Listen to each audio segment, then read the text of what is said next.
Concentrate कीजिए। शाहजहां, शाहजहां से पहले मुगल बादशाह जहांगीर थे। अगर आपको स्मरण हो तो जहांगीर के विषय में हमने ये बताया था कि जहांगीर ऐसे मुगल बादशाह है जिनकी माता राजपूत थी। जहांगीर ही नहीं बल्कि जहांगीर के अलावे जो शाहजहां है, शाहजहां की भी माता राजपूत थी। शाहजहां की भी माता राजपूत थी। बादशाह की बहुत सारी बीवियां हुआ करती थी, राजा की बहुत सारी पत्नियां हुआ करती थी। तो इनके पिता, शाहजहां के पिता जहांगीर की बहुत सारी बीवियां, और जहांगीर की बीवियों में एक आपको मारवाड़ के शासक उदय सिंह की पुत्री जगत गोसाई थी। मारवाड़ के शासक उदय सिंह की पुत्री जगत गोसाई जहांगीर की बीवी थी वो। अब जहांगीर का आप देखिए अनारकली के साथ संबंध है, जहांगीर का नूरजहां के साथ संबंध है, जहांगीर का जगत गोसाई के साथ संबंध है। तो जो जहांगीर है, जहांगीर की पत्नी जो जगत गोसाई थी, जो मारवाड़ के शासक उदय सिंह की पुत्री थी, जगत गोसाई के गर्भ से ही शाहजहां का जन्म हुआ था। अर्थात शाहजहां की भी माता एक राजपूत स्त्री थी। तो जहांगीर और शाहजहां ये दोनों ऐसे मुगल बादशाह हैं जिनकी माता राजपूत स्त्री थी। आगे चल करके और भी अगर कोई होगा तो चर्चा करेंगे, लेकिन फिलहाल समय तक के लिए जो है जहांगीर और शाहजहां को आप ध्यान में रखेंगे। और ये क्वेश्चन हमको लगता है बीपीएससी बिहार दरोगा नहीं पूछा है और तो ध्यान में नहीं है, लेकिन काफी शानदार क्वेश्चन है अपने आप में। कौन कौन ऐसे मुगल बादशाह हैं जिनकी माता राजपूत स्त्री थी? तो जहांगीर और शाहजहां। शाहजहां का जन्म 1592 में लाहौर में जगत गोसाई के गर्भ से हुआ था। जगत गोसाई के गर्भ से हुआ था, मतलब इनकी माता जगत गोसाई थी, वही इनके पिता जहांगीर थे। बचपन में शाहजहां को खुर्रम कहा जाता था। तो इनके जो बचपन का नाम है, इनके बचपन का नाम आपको खुर्रम था। इनके बचपन का क्या नाम था? खुर्रम। और ध्यान रहे कि इनके पिता जो जहांगीर थे, जहांगीर ने दक्षिण भारत का अभियान किया। और ध्यान रहे ये बात आपको कि सबसे पहले दक्षिण भारत का अभियान अकबर ने किया। और अकबर के बाद के जो भी बादशाह हुए, औरंगजेब तक, सभी बादशाहों ने दक्षिण भारत का अभियान किया। और होता यह था कि इस बात का जिक्र हमने आपके साथ पहले भी की है कि कोई भी शासक दक्षिण भारतीय राज्य को जीतकर अपने साम्राज्य में मिलाने की घोषणा कर देता था। जैसे वो शासक अपनी राजधानी आया और कुछ दिन के बाद वहां के शासक फिर से स्वतंत्र हो जाते थे। इसलिए आपको मिलेगा कि जो है अकबर ने भी दक्षिण भारत का अभियान किया, जहांगीर ने भी किया, शाहजहां ने भी किया, औरंगजेब ने भी किया। तो शाहजहां के बचपन का नाम खुर्रम था। शाहजहां के बचपन का नाम जो है आपको खुर्रम था।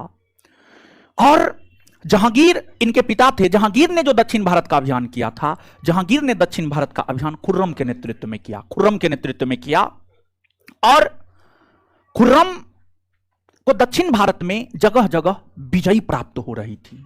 खुर्रम को जगह जगह दक्षिण भारत में विजय प्राप्त हो रही थी। खास तौर पर खुर्रम ने अहमदनगर के वजीर मलिक अंबर के खिलाफ जो विजय प्राप्त की, इससे खुर्रम के पिता जहांगीर काफी प्रसन्न हुए। और फिर जहांगीर ने खुर्रम को शाहजहां की उपाधि प्रदान की। तो जो खुर्रम है, खुर्रम को जो शाहजहां की उपाधि दी गई है, खुर्रम को शाहजहां की उपाधि उनके पिता जहांगीर के द्वारा दी गई है। और ध्यान रहे कि जो जहांगीर है, जहांगीर तो यही चाहता था कि उनका उत्तराधिकारी, उनका पुत्र खुर्रम अर्थात शाहजहां बने। लेकिन जहांगीर के निधन होने के बाद जहांगीर के जीवन पर जिस पत्नी का सबसे ज्यादा प्रभाव था वह आपको नूरजहां थी। अगर आपको पिछला सेशन याद हो तो नूरजहां थी। और नूरजहां का जहांगीर से विवाह होने से पहले नूरजहां का विवाह अली कुली बेग के साथ हुआ था। और अली कुली बेग से लाडली बेगम नामक पुत्री की प्राप्ति नूरजहां को हुई थी और नूरजहां ने उस लाडली बेगम का विवाह शहरयार के साथ करवाया था, जो कि शहरयार जहांगीर का पुत्र भी था। तो नूरजहां अपने दामाद शहरयार को उत्तराधिकारी बनाने की चेष्टा की, या बना दी, दोनों बात कह सकते हैं, बना दी।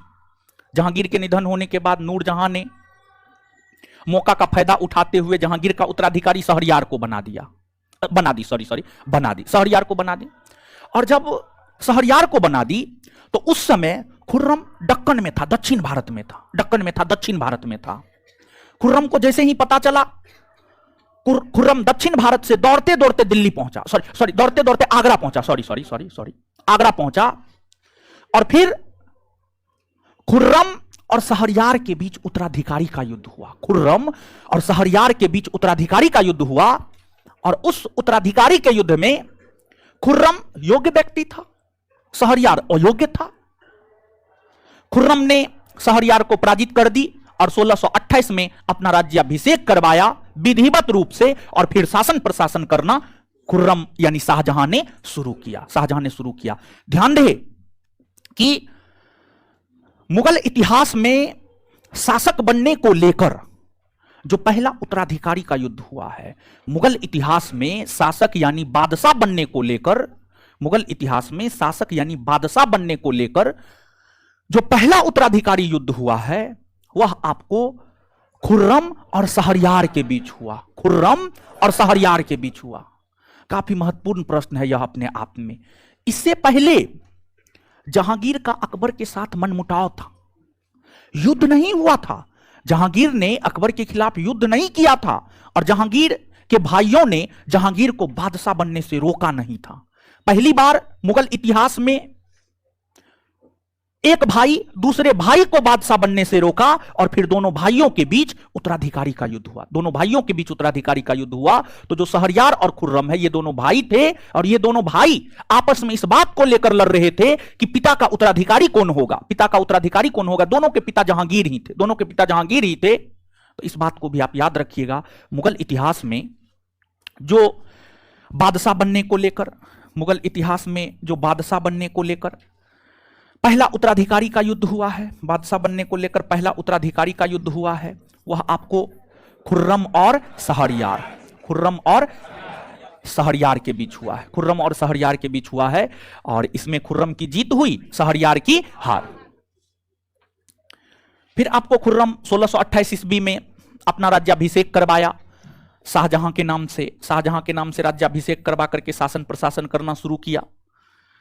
शुरुआती दौर में शाहजहां की राजधानी आगरा ही हुआ करती थी, लेकिन शाहजहां ने अपने शासनकाल में एक शहर को बसाया और शाहजहां ने अपने शासनकाल में जिस शहर को बसाया था उस शहर का नाम था शाहजहानाबाद। और जो शाहजहानाबाद था वो दिल्ली में था। वो कहां था? दिल्ली में।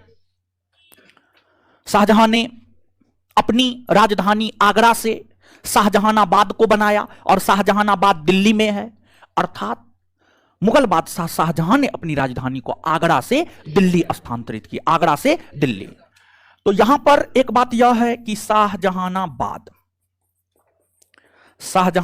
नामक नगर को किसने बसाया? तो इसका सीधा सा उत्तर है शाहजहानाबाद नामक नगर को किसने बसाया? मुगल बादशाह शाहजहां ने। और दूसरी बात, किस मुगल बादशाह ने अपनी राजधानी आगरा से शाहजहानाबाद या आगरा से दिल्ली? दोनों एक ही प्रश्न है, दोनों अलग अलग प्रश्न नहीं है। तो इसका भी उत्तर आपको क्या हो जाएगा? शाहजहां हो जाएगा। ठीक है। अब शाहजहां कई कारणों से अपने शासनकाल में चर्चा में रहे हैं।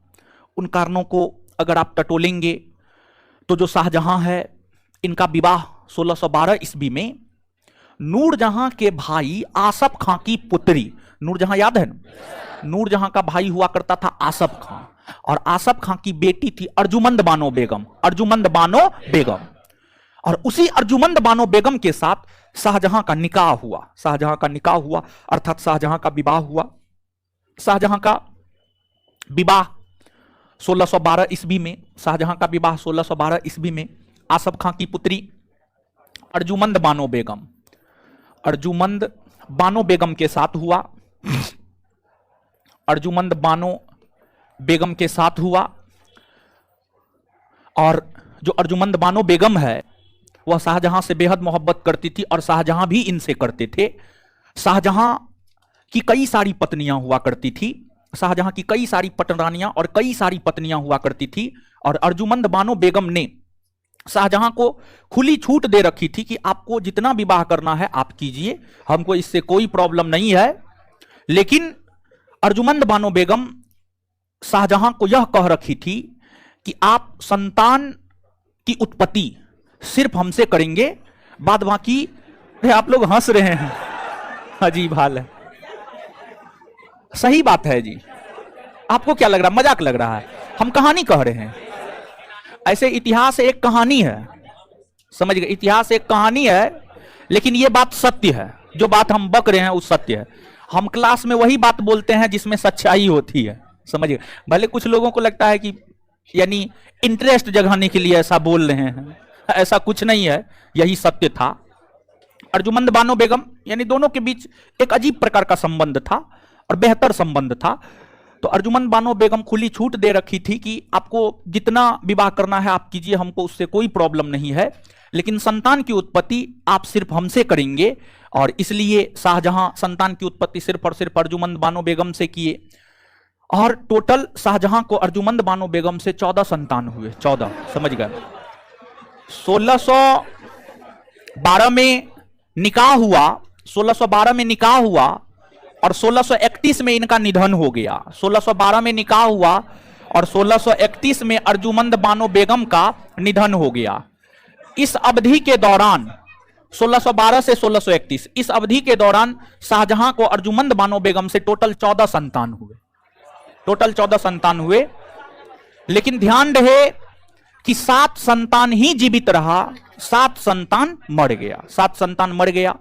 जो 7 संतान जीवित रहे थे उसमें 4 पुत्र संतान और 3 पुत्री। जो 4 पुत्र जीवित रहे थे, दारा शिकोह, औरंगजेब, शाहसुजा, मुराद बख्श, ये 4 पुत्र संतान थे। और जो 3 पुत्री संतान जीवित रही थी, जहां आरा, रोशन आरा, गोहन आरा, जहां आरा, रोशन आरा और गोहन आरा, ये 7 संतान जो है जीवित रहे थे शाहजहां के। और अर्जुमंद बानो बेगम का निधन प्रसव पीड़ा के कारण हुआ। समझे? प्रसव पीड़ा के कारण जो है, जब अर्जुमंद बानो बेगम के गर्भ में शाहजहां का 14वां संतान पल रहा था, तो उसी दौरान जो है आपको प्रसव पीड़ा के कारण अर्जुमंद बानो बेगम का निधन हो गया। और ध्यान रहे कि जब अर्जुमंद बानो बेगम दर्द से कराह रही थी तो पूरे राज्य के सभी वैद्य को बुला लिया गया था। पूरे राज्य के सभी वैद्य को बुला लिया गया था, लेकिन कोई भी वैद्य जो है, कोई भी चिकित्सक जो है अर्जुमंद बानो बेगम के पास क्या कठिनाई थी इसको पकड़ नहीं पाया, जिस वजह से आपको अर्जुमंद बानो बेगम 1631 ईस्वी में, अर्जुमंद बानो बेगम 1631 ईस्वी में आपको स्वर्ग को सिधार गई। और अर्जुमंद बानो बेगम जब मृत्यु की शैया पर लेटी हुई थी तो फिर अर्जुमंद बानो बेगम ने अपनी पुत्री, अपनी सबसे बड़ी पुत्री, अर्जुमंद बानो बेगम की सबसे बड़ी पुत्री थी जहां आरा, और सबसे बड़ा पुत्र आपको दारा शिकोह।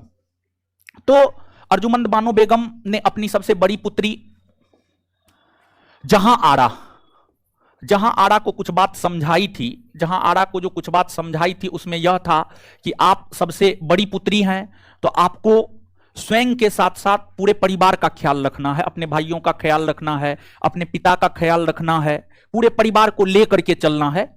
अर्जुमंद बानो बेगम ने जहां आरा को सलाह दी। और साथ ही साथ अर्जुमंद बानो बेगम ने जहां आरा को यह भी सलाह दी कि विशेष करके आप अपने पिता का ख्याल ज्यादा तौर पर, हमारे जाने के बाद आप अपने पिता का ख्याल जो है विशेष तौर पर रखेंगे। और अर्जुमंद बानो बेगम के चले जाने से शाहजहां काफी टूट गया था, बहुत ज्यादा टूट गया था शाहजहां। और शाहजहां की स्थिति ऐसी हो गई थी कि शाहजहां वर्षों तक एकांतावास में रहे थे। अर्जुमंद बानो बेगम के गुजर जाने के बाद शाहजहां वर्षों तक एकांतावास में अकेले रहे थे, सफेद कपड़ा में, ना किसी से मिलना, ना किसी से जुलना, ना किसी से बात करना, कुछ भी नहीं, कुछ भी नहीं। यहां तक कि खाना तक को त्याग देते थे शाहजहां। यानी अर्जुमंद बानो बेगम के शाहजहां के जीवन से जाने के बाद शाहजहां काफी टूट गए थे और अर्जुमंद बानो बेगम ने मृत्यु की शैया पर लेटे हुए अपने पति शाहजहां से भी कुछ वादा करवाई कि जैसे कि अब संतान की उत्पत्ति नहीं करना है और अब आपको हमारी याद में एक ऐसा भवन निर्माण करना है कि जो अपने आप में एक अजूबा हो और जो वर्षों वर्षों के लिए याद किया जाए। अंतिम इच्छा थी ये सब, और किसी भी इंसान के अंतिम इच्छा को निश्चित तौर पर पूरा किया जाता है ताकि उनके आत्मा को शांति मिल सके। तो अर्जुमंद बानो बेगम जहां आरा से कुछ बात कही, फिर अर्जुमंद बानो बेगम अपने पति शाहजहां से कुछ वायदा करवाई, सभी लोग उनके अंतिम इच्छा को पूरा करने में लग गए और अर्जुमंद बानो बेगम के अंतिम इच्छा को पूरा करने में ही शाहजहां ने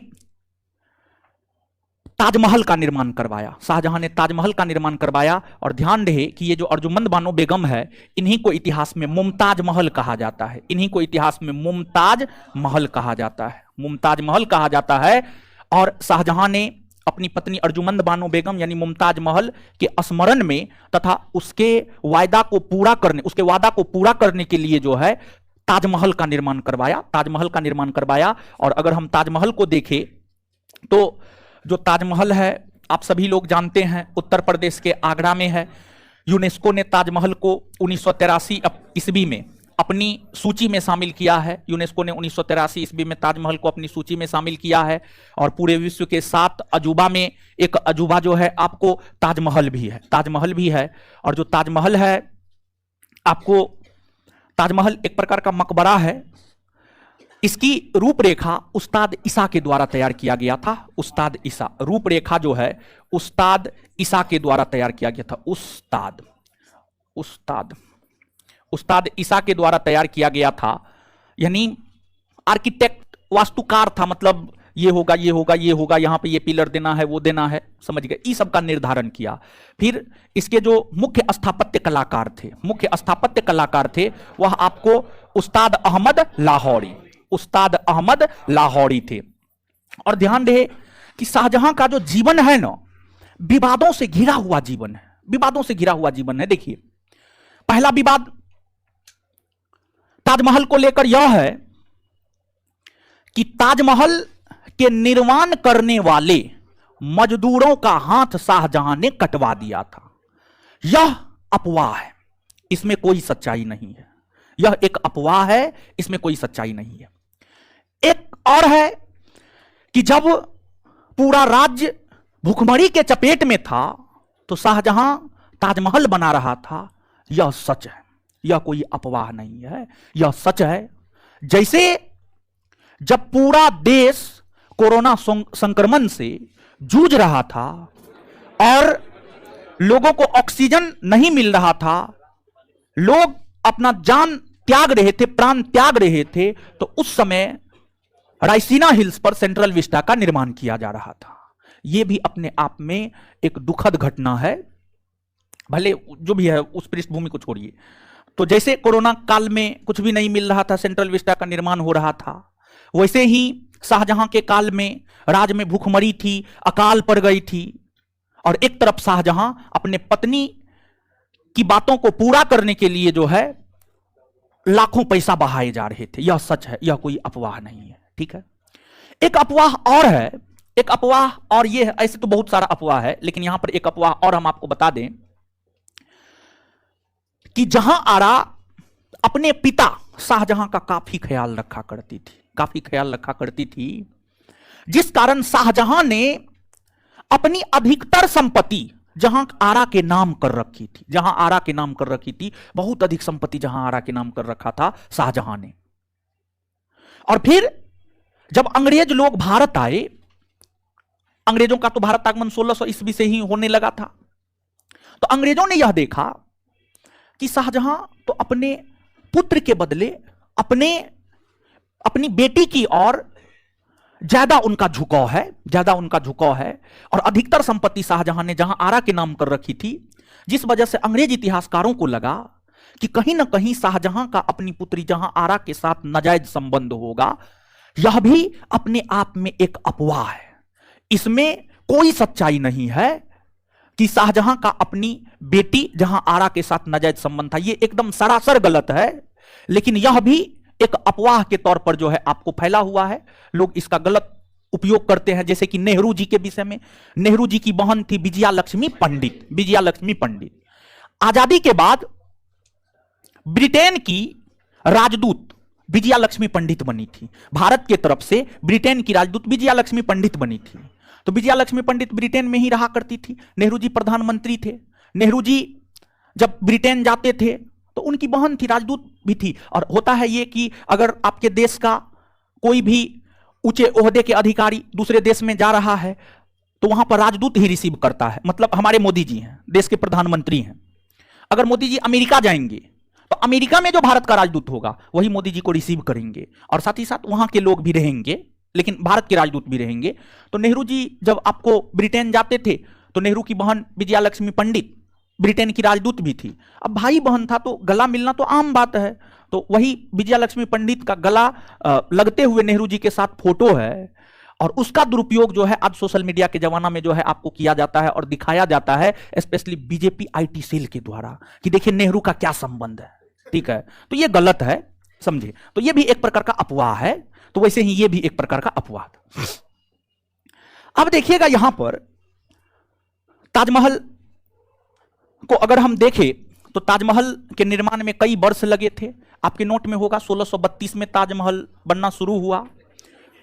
1631 है ना, ठीक है। नहीं, पहले वाला नोट में 1632 था तो उसको 1631 हम करवाए हैं। 1631 में बनना तैयार हुआ। 1653 में जाकर के जो है ताजमहल बनकर तैयार हो गया। ताजमहल बनकर तैयार हो गया और फिर ताजमहल जो है, ताजमहल के दोनों साइड जो है आपको मस्जिद है। मस्जिद का निर्माण जो है लाल बलुआ पत्थर से हुआ है, और ताजमहल में जो संगमरमर का प्रयोग हुआ है वह राजस्थान के मकराना से लाया गया। ताजमहल में जो संगमरमर का प्रयोग हुआ है वह आपको राजस्थान के मकराना से लाया गया है। और हर शासक के शासनकाल की अपनी कुछ खास विशेषता रही है। उसमें शाहजहां के शासनकाल की जो सबसे बड़ी विशेषता रही है वह यह रही है कि शाहजहां ने स्थापत्य कला के क्षेत्र में सबसे ज्यादा विकास किया। और जो शाहजहां का शासनकाल है, शाहजहां के शासनकाल को स्थापत्य कला का स्वर्णकाल कहा जाता है। शाहजहां के शासनकाल को स्थापत्य कला का स्वर्णकाल, शाहजहां के शासनकाल को स्थापत्य कला का स्वर्णकाल कहा जाता है, क्योंकि आज के जो महत्वपूर्ण पर्यटनीय स्थल है जैसे कि दिल्ली का लाल किला, दिल्ली का जामा मस्जिद, आगरा का मोती मस्जिद, आगरा का ताजमहल, यह सभी का निर्माण शाहजहां के द्वारा ही करवाया गया था। यह सभी का निर्माण शाहजहां के द्वारा करवाया गया था। यही कारण है कि शाहजहां के शासनकाल को स्थापत्य कला का स्वर्णकाल कहा जाता है। और इसके अलावे जो शाहजहां है, इनके द्वारा जो मुगल बादशाह अपने राज दरबार में बैठा करते थे और मुगल बादशाह अपना मुकुट पहना करते थे, उस मुकुट में कोहिनूर हीरा जड़ने का काम शाहजहां ने किया था, जिसे हम लोग तख्ते ताउस या मयूर सिंहासन कहते हैं, जिसका निर्माण शाहजहां ने बेबादल खां के नेतृत्व में किया था। बेबादल खां के नेतृत्व में किया था। तो अगर हम शाहजहां को देखें तो शाहजहां के द्वारा ही मयूर सिंहासन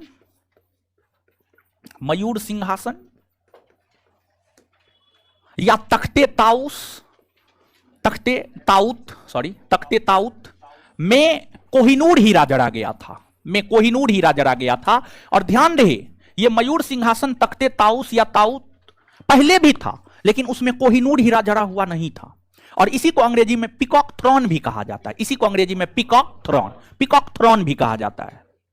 उसमें कोहिनूर हीरा जड़ने का काम शाहजहां ने किया था। और कोहिनूर हीरा जड़ित मयूर सिंहासन या तख्ते ताउत या ताउस पर बैठने वाला प्रथम मुगल बादशाह शाहजहां। पूछा जाता है यह प्रश्न, एक तो सीधा यह पूछा जाता है कि इसका निर्माण किसने करवाया है? और दूसरा बात यह पूछा जाता है कि इस पर बैठने वाला प्रथम मुगल बादशाह कौन है? तो निर्माण भी शाहजहां ने ही करवाया है और इस पर बैठने वाला प्रथम मुगल बादशाह भी कौन है? शाहजहां। इस पर बैठने वाला प्रथम मुगल बादशाह भी कौन है? शाहजहां। ठीक है, शाहजहां है, शाहजहां है। इतना बात क्लियर है? चलिए अब आगे हम लोग शाहजहां को और देखते हैं। शाहजहां के शासनकाल में कई सारे विद्रोह हुए। शाहजहां के शासनकाल में कई सारे विद्रोह हुए। तो शाहजहां के शासनकाल में जो कई सारे विद्रोह हुए, उन विद्रोहों में बुंदेल राजपूतों ने विद्रोह किया, खाने जहां लोदी ने विद्रोह किया, पुर्तगालियों ने विद्रोह किया, सिखों ने विद्रोह किया। ये जो तमाम विद्रोह है, ये तमाम विद्रोह शाहजहां के शासनकाल के दौरान ही हुए थे।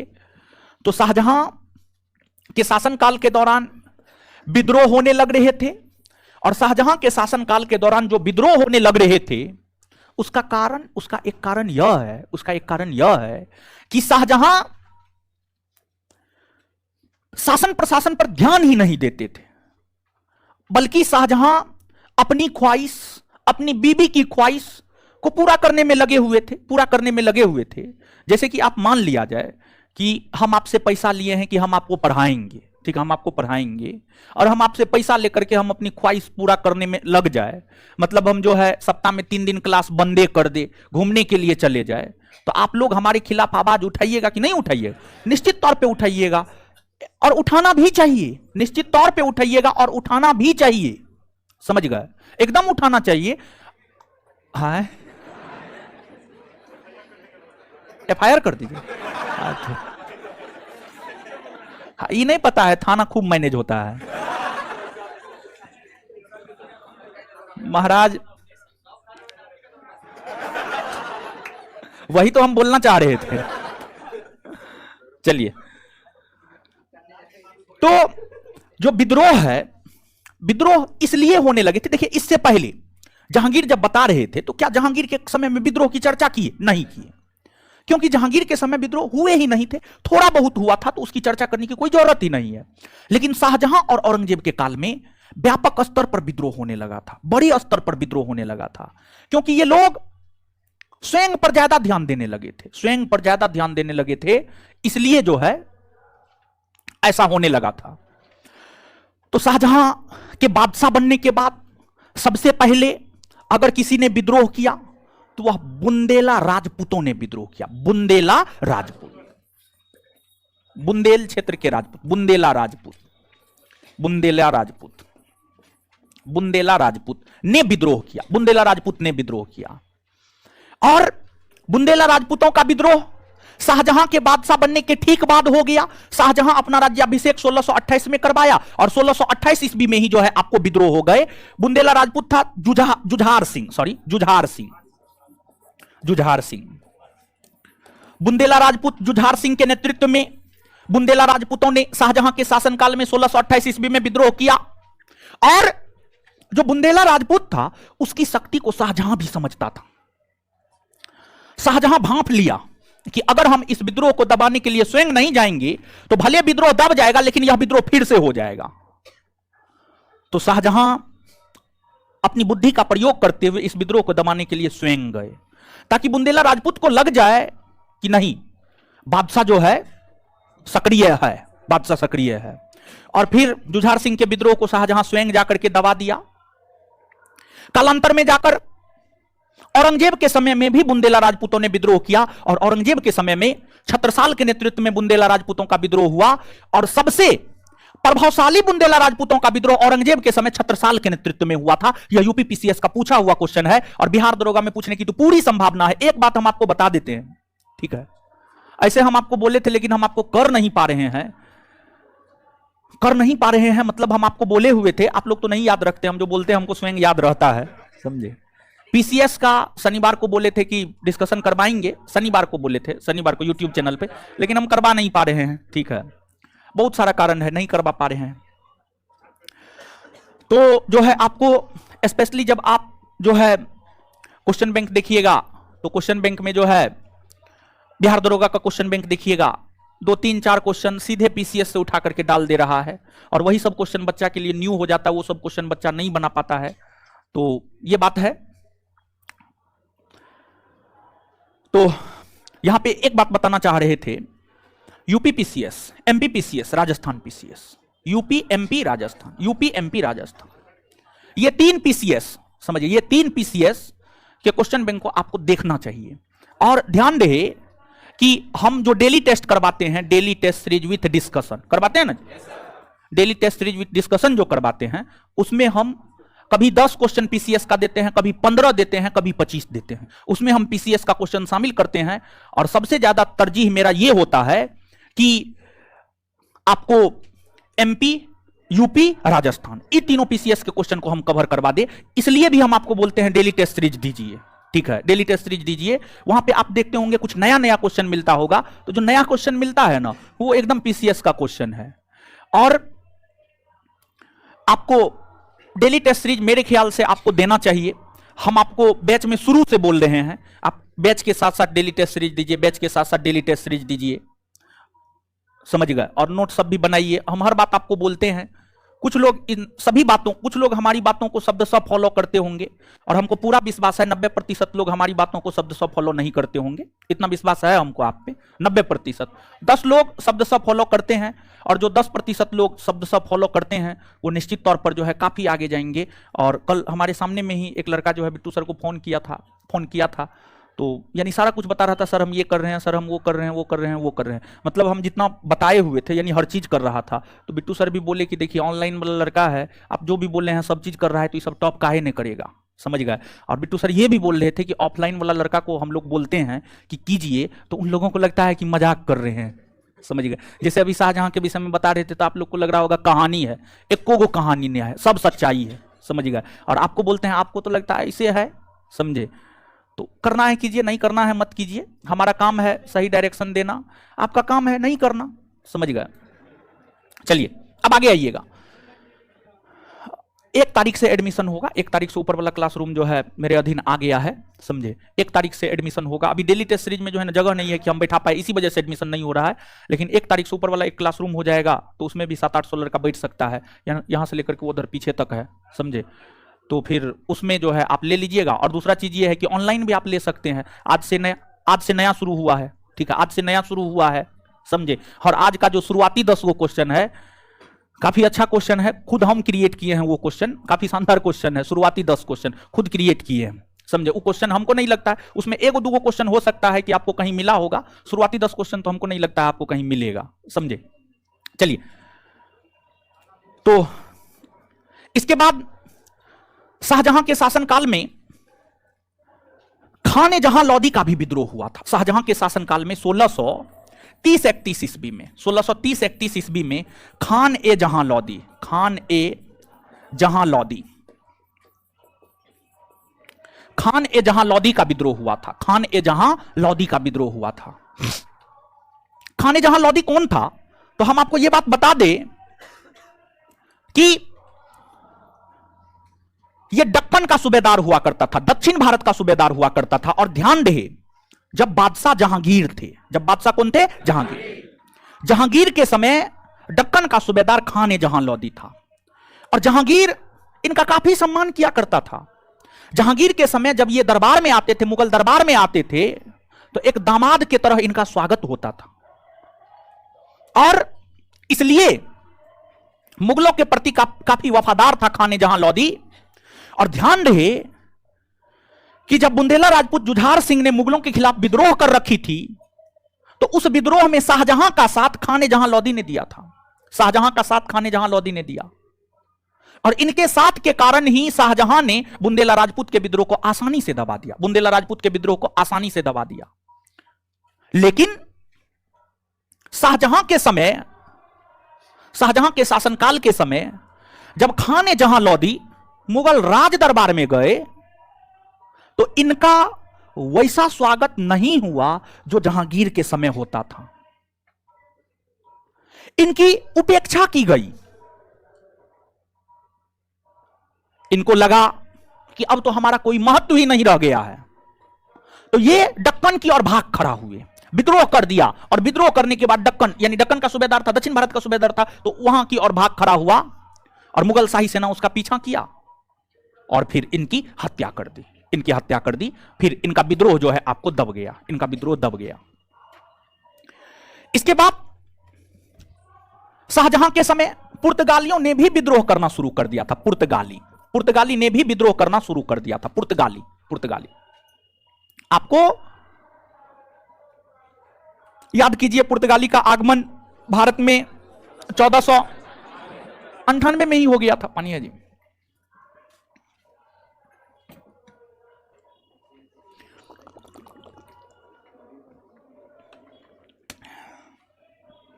हाँ जी, न्यू टेस्ट के लिए नवंबर दिसंबर परचेज करना होगा।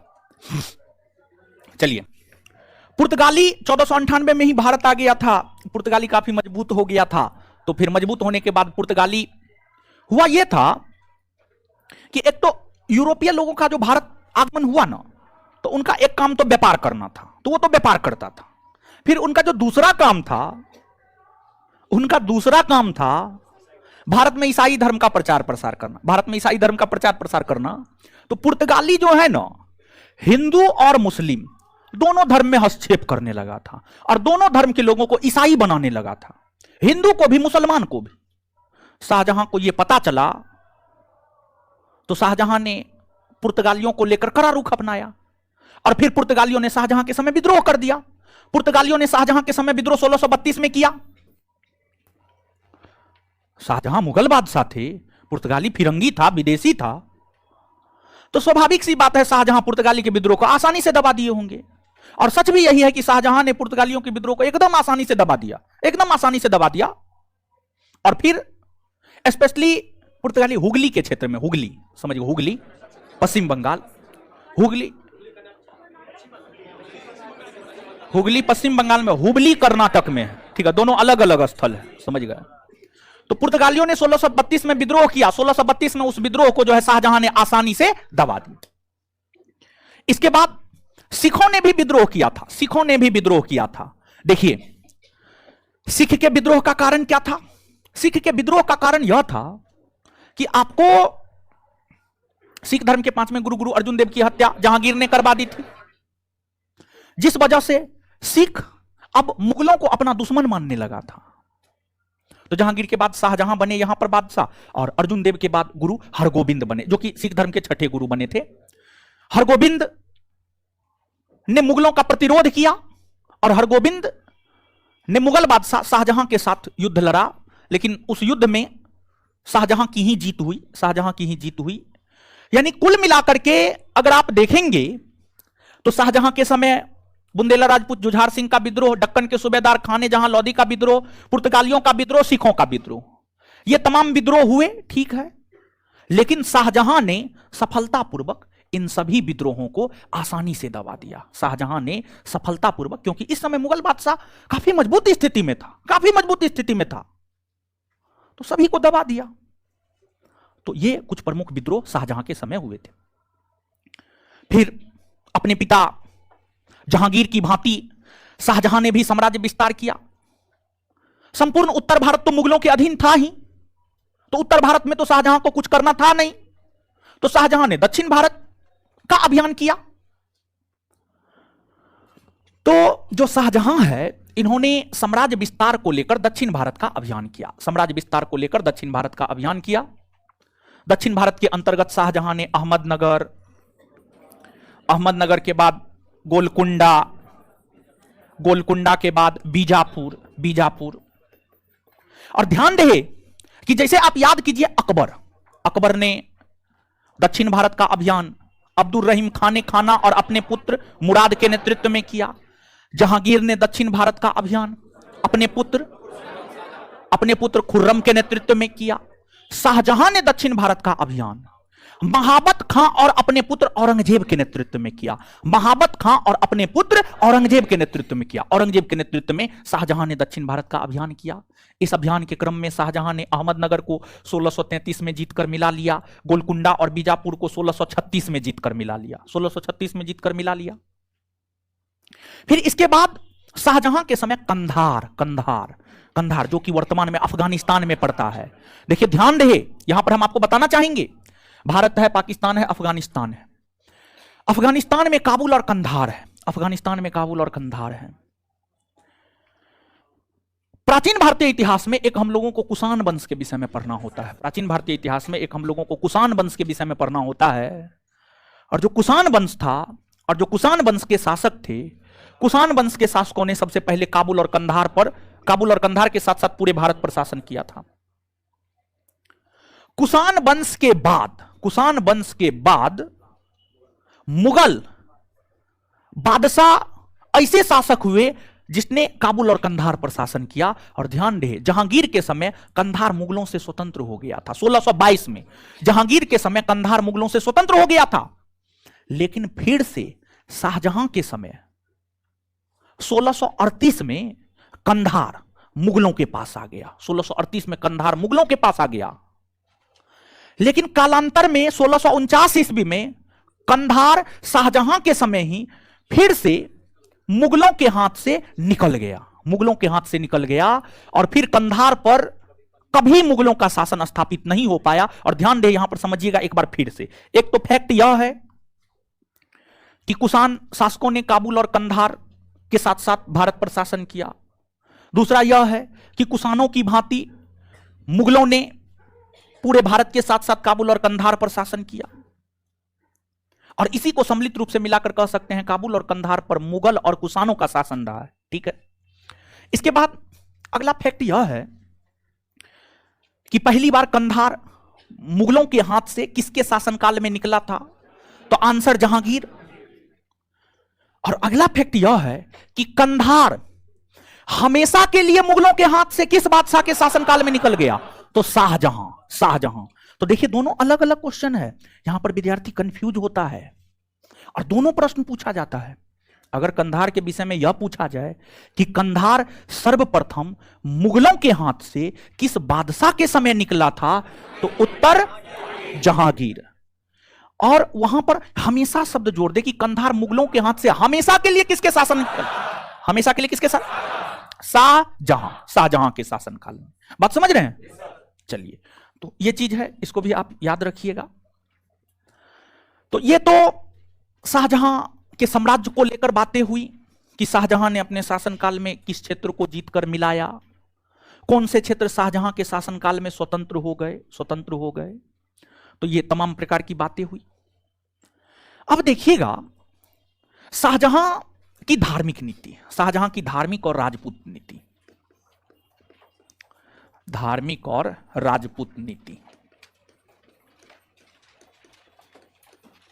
शाहजहां की धार्मिक और राजपूत नीति, यहां पे आप थोड़ा गौर करेंगे कि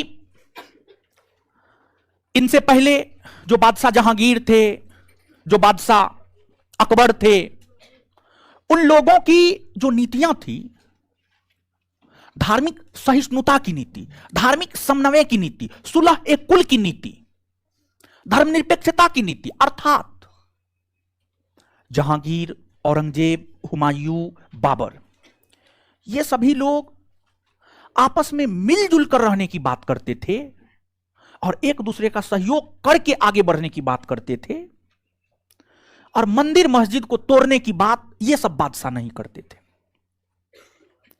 पहली बार व्यापक स्तर पर मंदिर को तोड़ने की घोषणा, हिंदू मंदिरों को तोड़ने की घोषणा शाहजहां ने करी थी। अपने पिता जहांगीर के समय, अपने दादा अकबर के समय बनाए गए हिंदू मंदिरों को तोड़ने की घोषणा शाहजहां ने कर दी थी। और शाहजहां के आदेश से हिंदू मंदिरों को तोड़ा गया। और शाहजहां के बाद जो औरंगजेब आए, औरंगजेब तो व्यापक स्तर पर हिंदू मंदिरों को तुड़वाया है।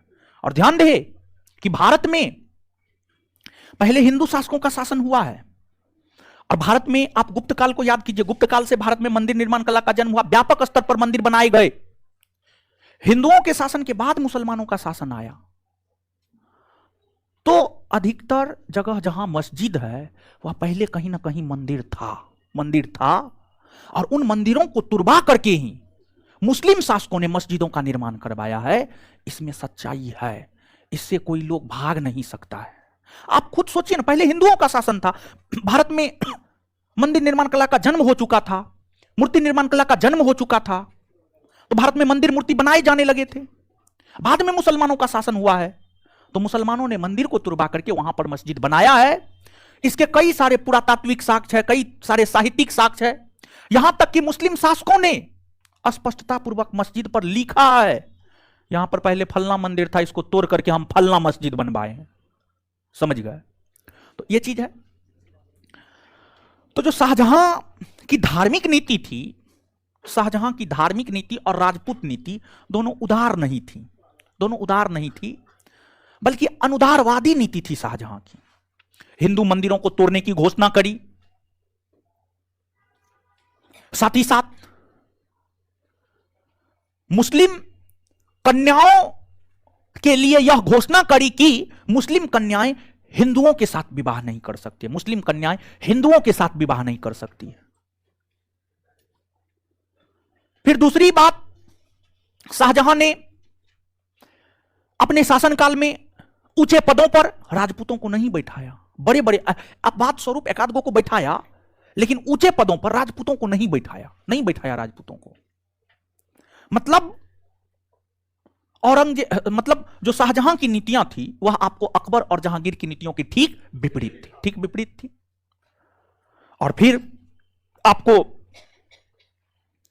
अकबर ने हिजरी संवत को समाप्त करके जो इलाही संवत चलाया था, उस इलाही संवत को समाप्त शाहजहां ने किया और इलाही संवत के स्थान पर फिर से हिजरी संवत की शुरुआत, फिर से हिजरी संवत की शुरुआत शाहजहां ने करी। फिर से हिजरी संवत की शुरुआत किसने करी? शाहजहां। शाहजहां ने फिर से हिजरी संवत की शुरुआत करी। फिर अकबर ने अपने दरबार में, जैसे दिल्ली सल्तनत के अंतर्गत सिजदा और पैबोस की प्रथा की शुरुआत बलबन ने करी थी, बलबन ने, उसी प्रकार से मुगल काल में सिजदा और पैबोस की शुरुआत अकबर ने करी थी। मुगल काल में सिजदा और पैबोस की शुरुआत अकबर ने करी थी। तो अकबर ने जो सिजदा और पैबोस, सिजदा का मतलब होता है दंडवत प्रणाम, पूरा अपना शरीर झुकाकर प्रणाम, और पैबोस का मतलब होता है पैर चूमना। तो मुगल काल में इसकी शुरुआत अकबर ने करी थी, लेकिन इसको समाप्त शाहजहां ने कर दी, इसको समाप्त शाहजहां ने कर दी, शाहजहां ने कर दी। बिहार दरोगा 2213 मेंस का ये पूछा हुआ क्वेश्चन है जो आगे बताने जा रहे हैं। अकबर ने सिजदा और पैबोस की शुरुआत करी थी, अकबर के सिजदा और पैबोस को समाप्त शाहजहां ने कर दी, और शाहजहां ने इस सिजदा और पैबोस के स्थान पर चहार ए तस्लीम और जमीन बोस, चहार ए तस्लीम और जमीन बोस, चहार ए तस्लीम और जमीन बोस प्रथा की शुरुआत करी, और जमीन बोस प्रथा की शुरुआत करी। देखिए सिजदा में क्या होता था जानते हैं? एक बार सर झुकाकर दंडवत प्रणाम करना होता था, एक बार, सिर्फ एक बार, और एक बार पैर को चूमना होता था। लेकिन यहां पर चहार ए तस्लीम और जमीन बोस में चार बार सर झुकाकर दंडवत प्रणाम करना था, 4 बार, ठीक है, और पूरा धरती पे लेट जाना है, ठीक है। तो चहार ए तस्लीम और जमीन बोस प्रथा की शुरुआत शाहजहां ने करी।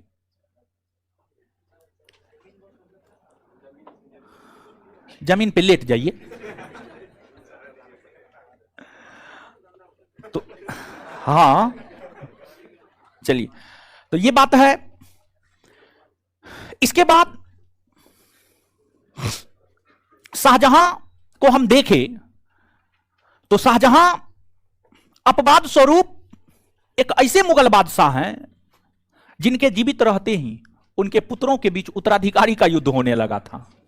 यानी जीवित ही था बेचारा, उसका बेटा सब मरने लगा कि हम बनेंगे बादशाह, हम बनेंगे। देखिए हुआ यह था कि आप याद कीजिए, मुगल साम्राज्य में आपको झरोखा दर्शन प्रथा हुआ करता था। झरोखा दर्शन प्रथा क्या होता है? तो आप देखते होंगे कि बड़े बड़े सेलिब्रिटी जो है अपने जन्म दिवस के अवसर पर अपने बालकनी में जाकर जो जनता का अभिवादन स्वीकार करते हैं, ऐसे ऐसे हाथ हिलाते हैं और जनता सब भी इतना बुर्बक है, ऐसे हाथ हिलाने पर इतना प्रसन्न हो जाता है, लगता है 7 जन्म कमा के दे दिया है उसको, खाएगा बैठ करके आम जनता, समझे। देखिए एक बात बताते हैं, आप लोग अपने आप को बड़ी कमतर आंकते हैं, समझे। अपने आप को कभी कमतर आंकिए ही नहीं, खुद का बादशाह स्वयं बनिए, ठीक है, स्वयं का बादशाह स्वयं बनिए और अपने आप को कमतर करके कभी नहीं आंकिए। और एक बात हम आपको यह भी कहना चाह रहे हैं कि देखिए, व्यक्ति का महत्व नहीं होता है,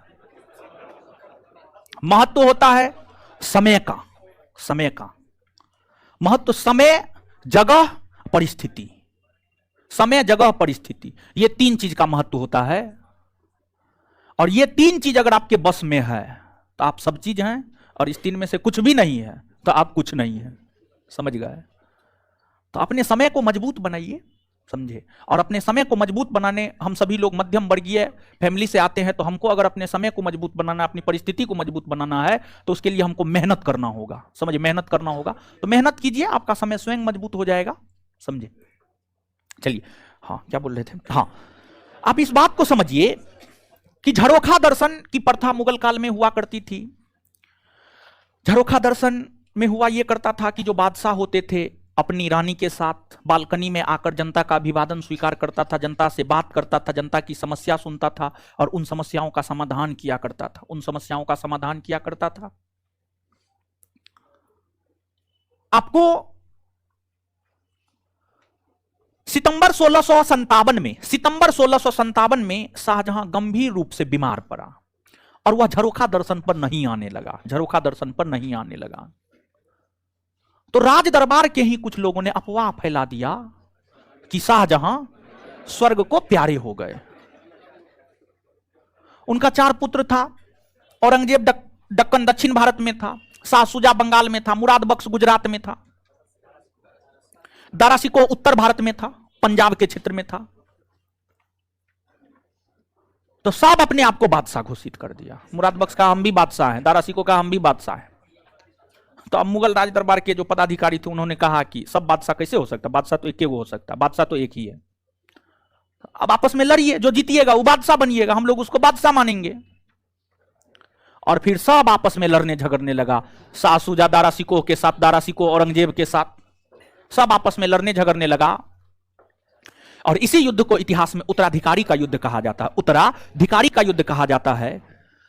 तो शाहजहां एक ऐसे बादशाह हैं जिसके जीवित रहते ही उनके पुत्रों के बीच उत्तराधिकारी का युद्ध होने लगा था, उनके पुत्रों के बीच उत्तराधिकारी का युद्ध होने लगा था। और मुगल शासन प्रशासन की जो परंपरा थी वह परंपरा यह थी कि हमेशा उत्तराधिकारी बड़ा पुत्र होता था। तो शाहजहां भी इस परंपरा को जारी रखना चाहता था, जिस वजह से शाहजहां ने अपना उत्तराधिकारी दारा शिकोह को घोषित कर रखा था। लेकिन औरंगजेब की महत्वाकांक्षाएं काफी बढ़ चुकी थी और औरंगजेब इस बात को स्वीकार करने के लिए तैयार नहीं था कि दारा शिकोह बादशाह बनेगा। बल्कि औरंगजेब ने भी यह घोषणा कर रखी थी, बुढ़ऊ के बाद तो हम ही बनेंगे, यानी शाहजहां के बाद तो हम ही बनेंगे, समझ। और औरंगजेब राजनीतिक तौर पर सक्रिय भी था, ज्यादा योग्य भी था, दूरदर्शी भी था, क्षमता भी था उनमें। तो जो उत्तराधिकारी के युद्ध हुए हैं, इस उत्तराधिकारी के युद्ध का क्रम आपसे पूछा जाता है, कौन पहले हुआ, कौन बाद में हुआ, कौन किसके बीच हुआ, समझ गए। तो शाहजहां के जीवित रहते ही उसके पुत्रों के बीच जो उत्तराधिकारी का युद्ध हुआ है, शाहजहां के जीवित रहते ही उसके पुत्रों के बीच जो उत्तराधिकारी का युद्ध हुआ है, उस उत्तराधिकारी के युद्ध को याद रखने का ट्रिक है बाग सा खदेरा, बाग सा खदेरा, बाग सा खदेरा। ब से बहादुरगढ़, सबसे पहले उत्तराधिकारी के युद्ध में बहादुरगढ़ का युद्ध हुआ, बहादुरगढ़ का युद्ध हुआ। घो, यहां पर धो मान लीजिए, धर्मठ का युद्ध, धर्मठ का युद्ध। सामूगढ़ का युद्ध, मेरा अपना बनाया हुआ ट्रिक है, हम ऐसे ट्रिक नहीं देते हैं, लेकिन जो ट्रिक देते हैं उसमें से 99% मेरा अपना है, 1% इधर उधर हो सकता है। 99% हम स्वयं बनाते हैं और जो बनाते हैं वही ट्रिक आपको देते हैं। खाजबा का युद्ध और दे से देवराय का युद्ध, देवराय का युद्ध, समझ गए।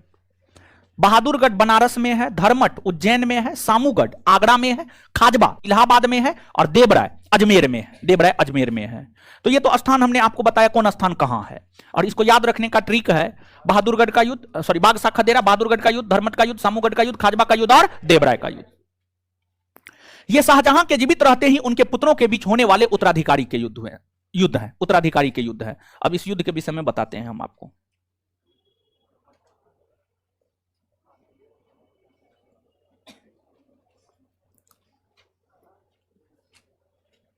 चलिए आ जाइए। अब देखिएगा कि शाहजहां क्या चाहता था। तो शाहजहां यह चाहता था कि उसका उत्तराधिकारी उसका बड़ा पुत्र बने, मतलब दारा सिकोह बने। तो शाहजहां की जो मुगल शाही सेना थी, उस सेना ने उत्तराधिकारी के युद्ध में दारा सिकोह का साथ दी, लेकिन इसके बावजूद दारा सिकोह की जीत नहीं हो सकी। और शाहजहां की जो पुत्री जहां आरा थी वह शाहजहां के प्रति जवाबदेह थी। तो इसलिए जहां आरा उत्तराधिकारी के युद्ध में दारा सिकोह के साथ खड़ी थी, उत्तराधिकारी के युद्ध में दारा सिकोह के साथ खड़ी थी, दारा सिकोह के साथ खड़ी थी। और इस उत्तराधिकारी के युद्ध के विषय में हम आपको बता दें, बहादुरगढ़ का युद्ध फरवरी 1658 में, फरवरी 1658 में हुआ। और यह युद्ध जो है आपको दारा सिकोह और शाह शुजा के बीच हुआ। दारा सिकोह कहिए या मुगल शाही सेना कहिए, दोनों एक बात है, क्योंकि दारा सिकोह की तरफ से ही मुगल शाही सेना युद्ध लड़ रही थी। और इसमें दारा सिकोह की तरफ से, दारा सिकोह का पुत्र था सुलेमान सिकोह, सुलेमान सिकोह, फिर जो है आपको जय सिंह, ये सब लोग इस युद्ध में मुगल शाही सेना की तरफ से भाग ले रहा था। इस युद्ध में दारा सिकोह यानी मुगल शाही सेना की जीत हुई, शाह शुजा की हार हुई। धर्मट का युद्ध अप्रैल 1658, यह युद्ध दारा सिकोह और औरंगजेब के बीच हुआ। इस युद्ध में दारा सिकोह की हार हुई, औरंगजेब की जीत हुई। फिर सामूगढ़ का युद्ध जून 1658 में हुआ। यह युद्ध भी औरंगजेब और दारा सिकोह के बीच ही हुआ। यह युद्ध भी औरंगजेब और दारा सिकोह के बीच ही हुआ। इस युद्ध में भी औरंगजेब की जीत हुई, दारा सिकोह की हार हुई, दारा सिकोह की हार हुई। और इस युद्ध को, सामूगढ़ के युद्ध को जीतने के बाद, सामूगढ़ आगरा में पड़ता है, सामूगढ़ के युद्ध को जीतने के बाद औरंगजेब ने आगरा पर कब्जा कर लिया और दिल्ली पर कब्जा कर लिया और फिर अपना राज्याभिषेक करवाया, अपने आप को बादशाह घोषित कर दिया। इसके बाद खाजबा का युद्ध हुआ। खाजबा का युद्ध जनवरी 1659 में हुआ। और यह युद्ध औरंगजेब और शाह शुजा के बीच हुआ, औरंगजेब और शाह शुजा के बीच हुआ। और इस युद्ध में औरंगजेब की जीत हुई, शाह शुजा की हार हुई। फिर देवराय का युद्ध है, यह उत्तराधिकारी का अंतिम युद्ध है, जो कि मार्च 1659 में हुआ था। और यह युद्ध दारा सिकोह और औरंगजेब के बीच हुआ था। और इस युद्ध में भी दारा सिकोह की हार हुई, औरंगजेब की जीत हुई। उत्तराधिकारी के अंतिम युद्ध में भी औरंगजेब की हार हुई, औरंगजेब की जीत हुई, औरंगजेब की जीत हुई, दारा सिकोह की हार हुई।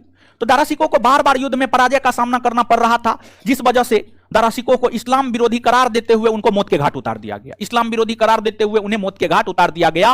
और फिर से औरंगजेब ने अपना राज्याभिषेक करवाया। उत्तराधिकारी के अंतिम युद्ध को जीतने के बाद फिर से औरंगजेब ने अपना राज्याभिषेक करवाया। मतलब औरंगजेब सामूगढ़ के युद्ध को जीतने के बाद पहला बार राज्याभिषेक करवाया और देवराय के युद्ध को जीतने के बाद दूसरी बार राज्याभिषेक करवाया। यानी औरंगजेब एक ऐसे मुगल बादशाह है जिन्होंने दो बार अपना राज्याभिषेक करवाया, दो दफा अपना राज्याभिषेक करवाया। इतना बात क्लियर? तो ये उत्तराधिकारी का युद्ध है, उसका क्रम है, किसके बीच हुआ, कब हुआ, हर बात हमने आपको बताया है। तो इसको आपको याद रखना है। अब इसके अलावे उत्तराधिकारी के युद्ध में अंतिम रूप से औरंगजेब की जीत हुई, लेकिन जो शाहजहां थे वो क्या औरंगजेब को बादशाह बनाना चाहते थे? नहीं। लेकिन बादशाह बन गया कौन? औरंगजेब। औरंगजेब बादशाह बन गया। औरंगजेब जब बादशाह बन गया तो औरंगजेब ने अपने पिता शाहजहां का इलाज किया। मतलब बोला, बुढ़ऊ आप चाहते क्या थे कि हम ना बने, अब तो हम बन गए, अब हम आपको दिखाते हैं, आप चिंता मत कीजिए। औरंगजेब ने अपने पिता शाहजहां को बंदी बना लिया और आगरा के किला में बंद कर दिया। आगरा के किला में बंद कर दिया। और आगरा के किला में जब शाहजहां बंद था तो उसकी सेवा जहां आरा कर रही थी, और जहां आरा भले ही उत्तराधिकारी के युद्ध में दारा सिकोह का साथ दी हो, लेकिन औरंगजेब जहां आरा का बहुत सम्मान करता था, क्योंकि जहां आरा काफी विदुषी महिला थी, काफी विद्वान महिला थी, और समय समय पर औरंगजेब को सलाह भी दिया करती थी जहां आरा। तो जहां आरा सेवा करती थी शाहजहां की, तो शाहजहां ने जहां आरा को कही, जहां आरा को बोला कि जो है औरंगजेब को हो ऐसा करने के लिए हम ठीक है, हम उनके बंदी गृह में ही रहेंगे, लेकिन कम से कम हमको ऐसा जगह पर रखा जाए कि हम अपने पत्नी मुमताज महल के कब्र का हमेशा दर्शन करते रहे। तो जहां आरा यह बात औरंगजेब के समक्ष जाकर के रखी, तो बोली ठीक है, इच्छा है तो कर दिया जाए। तो ऐसा कर दिया गया था कि शाहजहां जो है मुमताज महल के कब्र को हमेशा निहारते रहता था, समझ गए। यह मांग जब पूरा हो गया तो शाहजहां ने औरंगजेब के समक्ष एक मांग और रखा। शाहजहां ने औरंगजेब को कहा कि आप जो है हमको कुछ बच्चा दे दीजिए, मेरा मन नहीं लगता है बंदीगृह में, आप हमको कुछ बच्चा दे दीजिए कि हम उसको पढ़ाएंगे, और चना भेज दीजिए, कच्चा चना भेज दीजिए, हम उसको खाएंगे। मतलब शाहजहां यह दिखाना चाहता था कि आप भरम में ना रहे कि हम बूढ़े हो गए, हमको इतनी ताकत है कि हम कच्चा चना चबा सकते हैं। मतलब एक संकेत दे रहा था, मतलब शाहजहां औरंगजेब को डरा रहा था, बंदीगृह में रहते हुए औरंगजेब को डरा रहा था। और दूसरा, बच्चा को पढ़ा करके यह दिखाना चाहता था कि भले हम बंदीगृह में हैं, लेकिन हम शासक बने हुए हैं, समझे, हम शासक बने हुए हैं, शासक इस रूप में बने हुए हैं कि हम बच्चा को पढ़ा करके उसको अपने नियंत्रण में रखे हुए हैं ना जी। तो यह भी तो एक शासक का ही गुण है। औरंगजेब समझ गया कि बुढ़ऊ हमको दिखाना क्या चाहता। औरंगजेब कहा कि बुढ़ऊ कुछ नहीं मिलेगा, आराम से मुमताज महल के कब्र को निहारते रहो। और फिर निहारते निहारते 1666 ईस्वी में आगरा के बंदीगृह में ही, आगरा के किला के बंदीगृह में ही शाहजहां अल्लाह को प्यारे हो गए, मतलब उनका निधन हो गया। और फिर बहुत शानो शौकत से नहीं, मुगल मूल तौर पर अपने शानो शौकत के लिए जाना जाता है, लेकिन शाहजहां को बहुत शानो शौकत के साथ नहीं दफनाया गया था। शाहजहां को बहुत शानो शौकत के साथ नहीं दफनाया गया था, बल्कि जो है बहुत ज्यादा राजकीय सम्मान भी नहीं, शाहजहां को मुमताज महल के कब्र के बगल में जाकर के दफना दिया गया। शाहजहां को मुमताज महल के कब्र के बगल में जाकर दफना दिया गया, अर्थात शाहजहां का भी मकबरा आगरा में ही है, आगरा में ही है, समझिए, आगरा में है। और जो ताजमहल है, ताजमहल को विकिपीडिया पे पढ़िएगा ना, तो विकिपीडिया लिखता है, या फिर कहीं पर हम पढ़े हैं, ठीक है, विकिपीडिया पे पढ़े हैं या फिर कहीं पढ़े हैं, एग्जैक्ट ध्यान में नहीं है, क्योंकि बहुत सारा किताब सब देखते रहते हैं। उसमें ये बात लिखा हुआ था कि जो ताजमहल है वो एक तरफा प्यार का प्रतीक है, समझ गए। ताजमहल एक तरफा प्यार का प्रतीक है, क्योंकि जीवित मुमताज महल के जीवित रहते तो ताजमहल नहीं बना है। ताजमहल तो मुमताज महल के गुजरने के बाद बना है, समझ गए, गुजरने के बाद बना है। तो मतलब इसको एक तरफा प्यार का प्रतीक बताया गया है, समझे। चलिए, तो ये आपको शाहजहां के विषय में हुआ।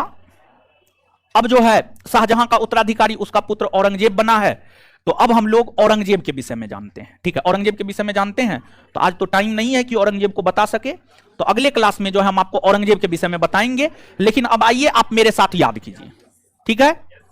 आइए बोर्ड पे आइए, क्या है हीरो आप हैं, चलिए ठीक है, बोर्ड पे आइए, याद कीजिए। एक लड़का मैसेज कर रहा है, अभिनव कुमार, निहारते निहारते निपट गया।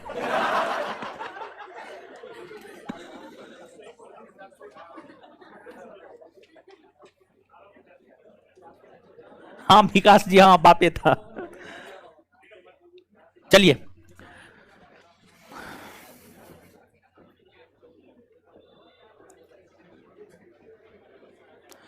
पढ़ लीजिएगा घर पे जाके, समझे, नहीं तो जीवन तो ऐसे बर्बाद है, ये और बर्बाद हो जाएगा। शाहजहां का जन्म कब हुआ? हाँ 1628।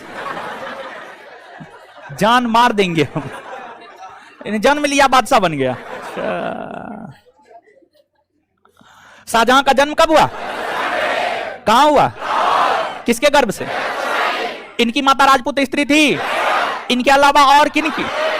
जहांगीर। जहांगीर और शाहजहां राजपूत माता का संतान है। जहांगीर और शाहजहां राजपूत माता का संतान। शाहजहां के बचपन का नाम, शाहजहां के बचपन का नाम। खुर्रम को शाहजहां की उपाधि किसने दी? किसने दी?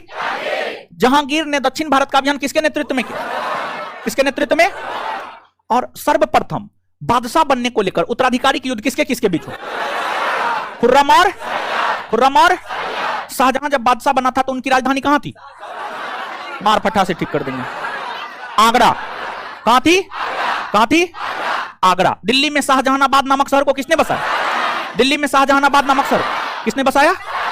आगरा से अपनी राजधानी शाहजहानाबाद यानी दिल्ली को किसने बनाया? शाहजहां ने बनाया। समझ गए? चलिए इसके बाद आगे बताइएगा कि जो शाहजहां की पत्नी थी, शाहजहां का निकाह कब हुआ है? 1600 किसके साथ हुआ? अर्जुमंद बानो बेगम को इतिहास में किस नाम से जाना? किस नाम से? अर्जुमंद बानो बेगम का निधन क्यों हुआ? परसव पीरा के। और शाहजहां ने किसके याद में ताजमहल का निर्माण करवाया? मुमताज महल। यूनेस्को ने ताजमहल को अपनी सूची में कब 1983। ताजमहल की रूपरेखा किसके द्वारा? ताजमहल के मुख्य स्थापत्य कलाकार उस्ताद अहमद। और ताजमहल के निर्माण में जो संगमरमर का प्रयोग होता था वो कहां से? राजस्थान के मकराना। राजस्थान के मकराना से। और इसके बाद किसके शासनकाल को स्थापत्य कला का स्वर्णकाल? दिल्ली के लाल किला का निर्माण, दिल्ली के जामा मस्जिद का निर्माण, आगरा के मोती मस्जिद का निर्माण शाहजहां ने करवाया। मयूर सिंहासन या तख्ते ताऊत में कोहिनूर हीरा किसने लगाया? कोहिनूर हीरा जड़ित मयूर सिंहासन पर बैठने वाला प्रथम बादशाह कौन है? शाहजहां है। चलिए इसके बाद आगे बताइएगा कि बुंदेला राजपूत जुझार सिंह के नेतृत्व में शाहजहां के शासनकाल में विद्रोह कब हुआ?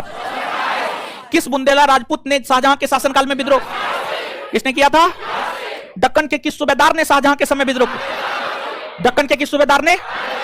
पुर्तगालियों ने कब विद्रोह किया? पुर्तगालियों के विद्रोह को 1632 में किसने दबाया? यह भी यूपीपीसीएस का पूछा हुआ क्वेश्चन है। पुर्तगालियों के विद्रोह को 1632 में किस मुगल बादशाह ने? सिख गुरु हरगोविंद ने किस मुगल बादशाह के शासनकाल में विद्रोह? किसके शासनकाल में? शाहजहां ने दक्षिण भारत का अभियान किया था। महाबत खां और औरंगजेब। महाबत खां और शाहजहां ने दक्षिण भारत का अभियान किसके नेतृत्व में किया? महाबत खां और औरंगजेब। समझ गए? और अहमदनगर को कब जीता? गोलकुंडा और बीजापुर। और पहली बार कंधार किस मुगल बादशाह के समय मुगलों के हाथ से निकला? और किस बादशाह के समय फिर से आ गया? हमेशा के लिए कंधार बाहर चला। हमेशा के लिए कंधार बाहर। शाहजहां ना अकबर द्वारा शुरू किए गए इलाही संबत को समाप्त किसने किया? फिर से इलाही संबत के स्थान पर हिजरी संबत की शुरुआत किसने की? और सिजदा और पेबोस की शुरुआत किसने की? अकबर द्वारा शुरू किए गए सिजदा और पेबोस को समाप्त किसने किया? और सिजदा और पेबोस के स्थान पर किसकी शुरुआत? चहारे तस्लीम और जमीन बोस। समझ गए? और इसके बाद आगे बताइएगा कौन ऐसे बादशाह थे जिनके जीवित रहते हैं उनके पुत्रों के बीच उत्तराधिकारी के युद्ध होने लगे? कौन ऐसे बादशाह थे जिनके जीवित रहते हैं उनके पुत्रों के बीच उत्तराधिकारी के? किनके शासनकाल में? शाहजहां। ठीक है। अब इसके बाद आगे बताइएगा कि शाहजहां के शासनकाल में जो उत्तराधिकारी के युद्ध हुए थे उस उत्तराधिकारी के युद्ध को याद रखने का क्रम? बादशाह। 2 बार 3 बार इसको बोलिए।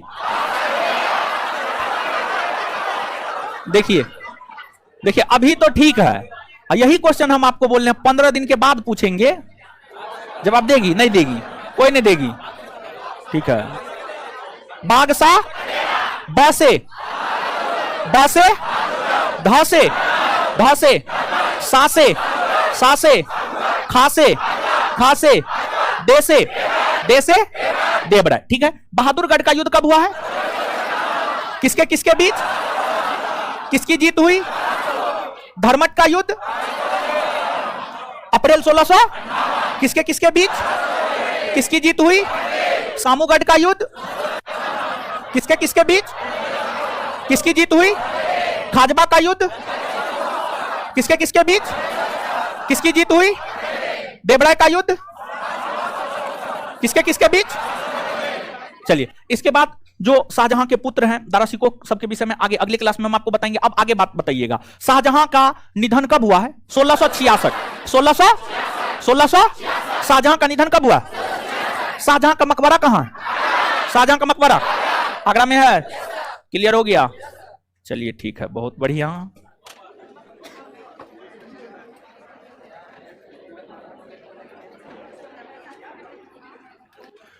चलिए अब होमवर्क की बात करते। क्वेश्चन लिख रहे हैं ना, क्वेश्चन सबका लिखे हैं ना, और कर रहा है अभी जो किया है लिख लिया है, ठीक। चलिए होमवर्क क्या था? बहुउद्देशीय।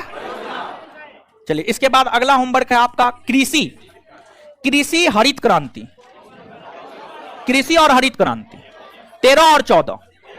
क्या 13 और 14? 13 और 14 क्या कीजिएगा? मछली बेचिएगा घर पे जाकर। तब फिर ऊपर वाला क्लासरूम ले रहे हैं, ठीक है, ऊपर वाला क्लासरूम स्पेशली दरोगा बच्चा के इलाज के लिए ले रहे हैं, बुला करके इलाज करेंगे वहां पे, समझे? देखिए इस बार जिम्मेवारी और है, पहले 8 था, 100 प्लस 200 प्लस 500 प्लस टारगेट है, समझ गए? तो इलाज नहीं करेंगे तो ऐसे थोड़े रिजल्ट हो जाएगा, समझे? तो ऊपर वाला क्लासरूम आप लोग के इलाज के लिए ले रहे हैं, बुला करके पहले इलाज करेंगे। वो फालतू का एक प्रकार से कहिए तो फालतू का रूम रेंट जाएगा मेरा, लेकिन रिजल्ट के लिए कुछ करना पड़ता है। जैसे हॉस्टल में, हॉस्टल जो हम लिए थे लास्ट में जब हिसाब वही खाता पे आया, 5 से 6 लाख रुपया हमको घाटा लगा, 5 से 6 लाख रुपया हमको घाटा लगा हॉस्टल चलाने में हमको, समझे? लेकिन ये हुआ कि 20-22 रिजल्ट फाइनल हुआ, तो 20-22 जो है अब जीवन काल के लिए मेरा हो गया जी। 5-6 लाख तो हम फिर से कमा लेंगे, लेकिन वो 20-22 को लोग जो हॉस्टल से निकला है, समझ गए, फाइनल करके निकला है, हमको लगता है कि जब तक उनसे कोई पूछेगा या उनका कोई होगा वो मेरे पास पढ़ने के लिए भेजेगा, समझ गए? तो ये चीज है। 13 और 14 पढ़ना है, 13 और 14 पढ़ना है।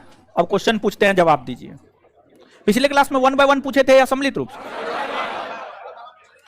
नहीं पढ़ते हैं महाराज, पढ़िए, ठीक है। ऑनलाइन वाला विद्यार्थी सब बहुत पढ़ रहा है, 166 और डेली टेस्ट दीजिए महाराज, ठीक है। क्या बताएं, अब आप लोग करवे नहीं करते हैं, दुख होता है हमको बहुत। ए बकलुलबी खड़ा होइए। सरदार सरोवर से सर्वाधिक लाभ मिलता है मध्य प्रदेश। बैठिए, करो। सरदार सरोवर परियोजना से लाभान्वित होने वाले राज्य।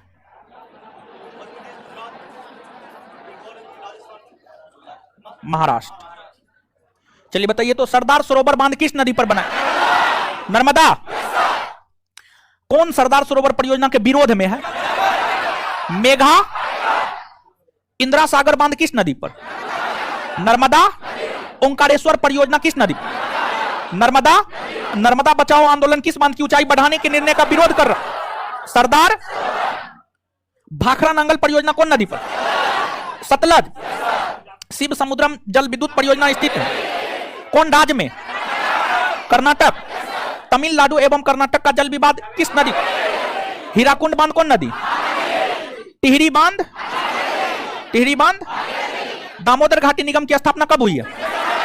1900। तेलुगु गंगा परियोजना से किस शहर को पानी मिलेगा? मद्रास। मद्रास ना। अलमट्टी बांध किस नदी पर? कृष्णा। भारत में प्रथम जल विद्युत संयंत्र की स्थापना की गई थी दार्जिलिंग में। कहां? दार्जिलिंग। कालपोंग जल विद्युत परियोजना स्थित है अंडमान निकोबार।